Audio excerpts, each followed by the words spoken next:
Pozdravljeni, sem Marja Milič in gledate MoneyHow, prvi podcast o upravljanju denarja pri nas. V seriji mini epizod bomo objavili v prihajajočih tednih nekaj izsekov iz dogodka MoneyHow Live, ki se je zgodil konec oktobra letošnjega leta.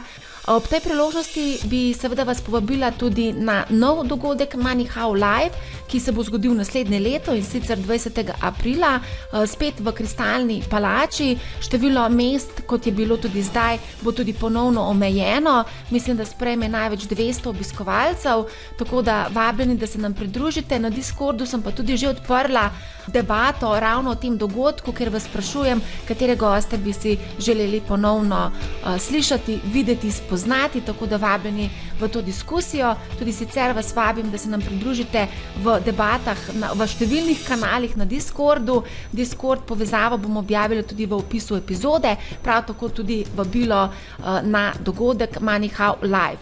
Nekaj povpraševanj je bilo tudi vezano na prednovoletno investicijsko debato oziroma srečanje. Tudi to bomo pripravili ob koncu tega leta, tako da spremljate nas budno in seveda se v priložnosti tudi vidimo.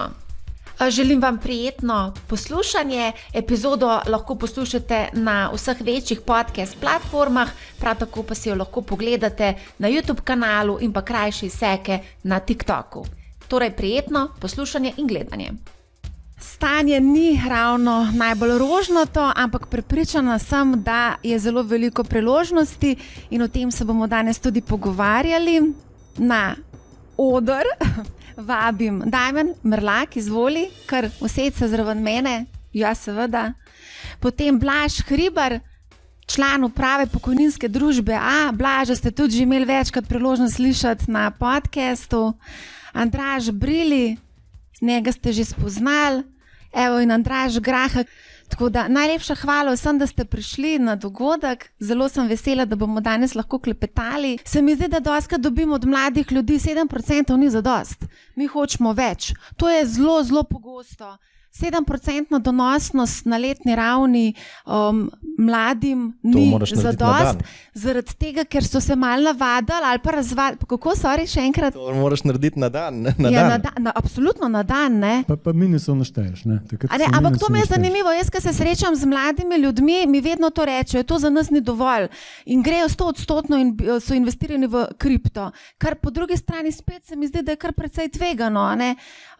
Če si investiran 100% v kripto, Dajme, ti nisi bil nikoli 100% v kripto. To je ta zgodba, ki sem jo prej povedal.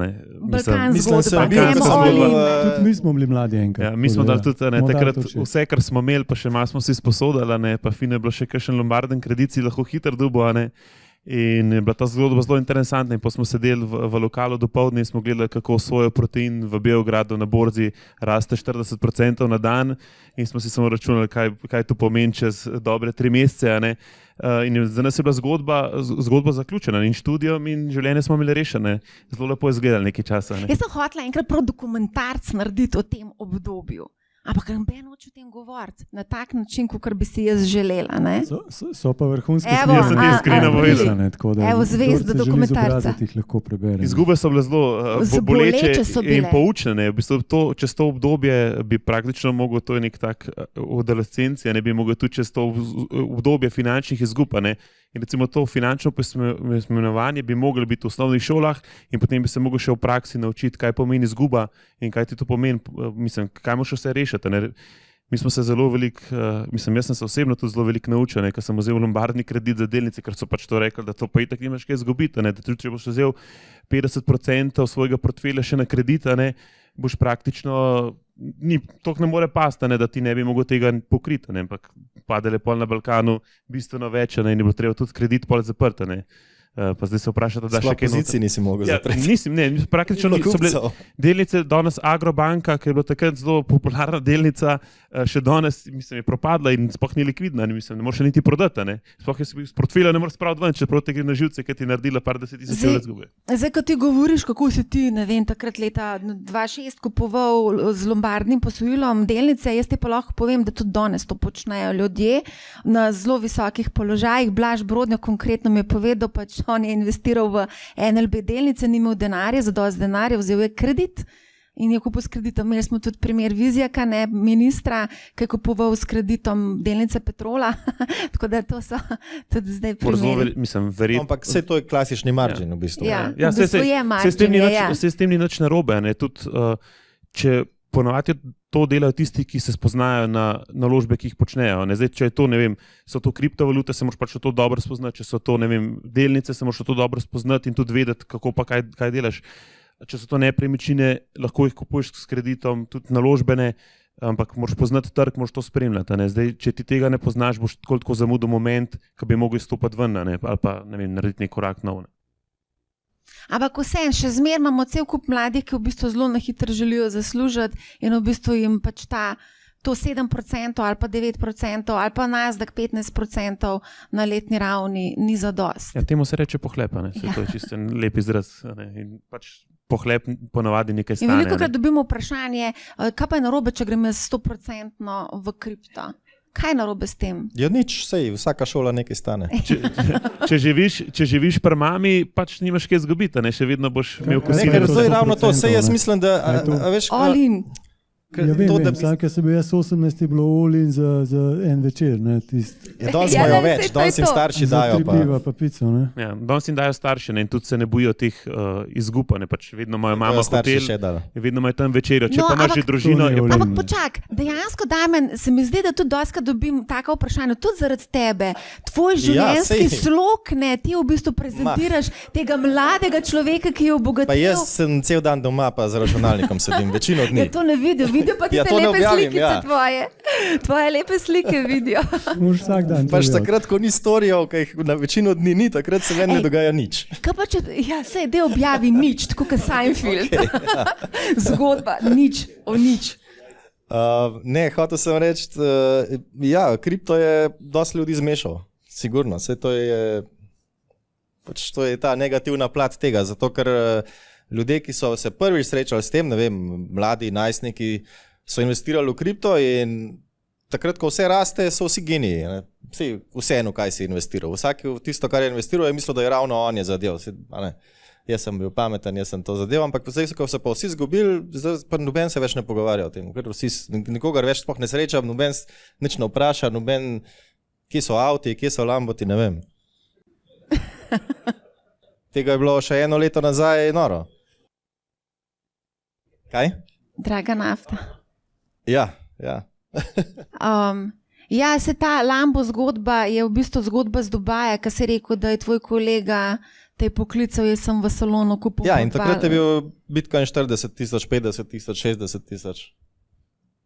Takrat sem jaz rekel, to je treba ven, čau. Ja. Sem se to bilo itak že po Bitstampu, ne? Ja. Ampak kar sem imel Bitcoinov, jaz sem pač vse likvidiral in to je to. In še zdaj imam v bistvu stablecoin, USD. Ampak a veš, da v bistvu zdaj... Niti ne moram ven vzeti, če sem realen. Kam ne to?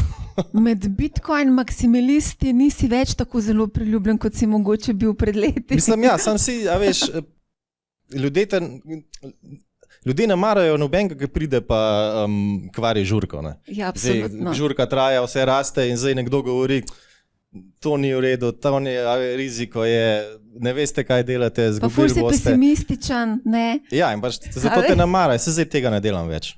Zdaj sem se naučil, da pač pust ljudi pri miru. In ne probam spremeniti mnenja od nikogar. Ne, zakaj bi pač mnenja? Ja, ampak včasih pač hočeš dobro namerno ljudem pomagati, ampak se samo zameriš ljudem. Sej zdaj vidijo, da si imel prav, ampak še vedno ne vem, če pa pridajo nazaj, pa priznajo, prav si imel.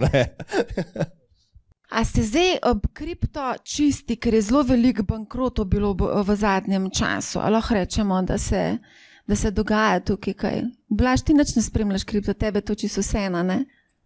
Ne, ni mi vseeno. Mislim, meni osebno je vseeno, za našo družbo je vseeno, ker nismo investirani.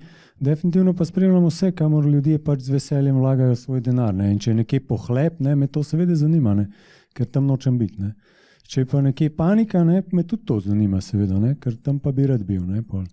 Tako da, kar se sentimenta tiče, so te zgodbe meni zelo, zelo zanimive. Vse si omenjala prej svojo kariero, moje finance, pa razni foreksi, pa podobne zadeve, ne pač, ali pa happy kult, ali pa karkoli, no, se vseeno.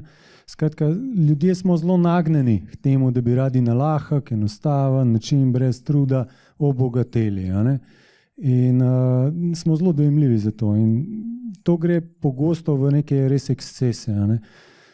In z tega vidika je meni Bitcoin fascinanten, tako kot drugi baloni ali pa neke manije, bom rekel. Ne? In v Sloveniji že v zadnjih 20 letih, prej smo omenjali Balkan, ne, našo zgodovino, pol vmes je bil zlato, ne, če se spomnite. Na 5 metrov v Ljubljani so prodajali zlato. Ne. To je bilo leta 2011. Ja, 2,5. Čez eno leto so zamenjali tablo, namesto prodajam, kupujem, ne, zlato nazaj. Ne. Zdaj jih pa ni več, ne. Zdaj pa se spet sam Zlatarna Celje, pa še ta dela hotele. Ne. Tako da ne vem. To je res, ja.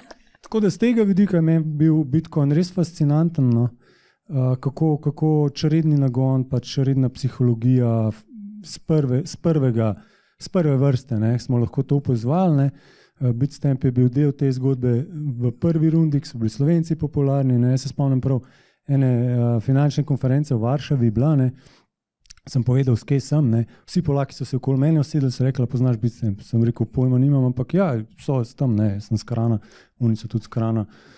A res iz tega kraja, to sem imel, 1 uro sem bil ta glaven, pa pojma nisem imel.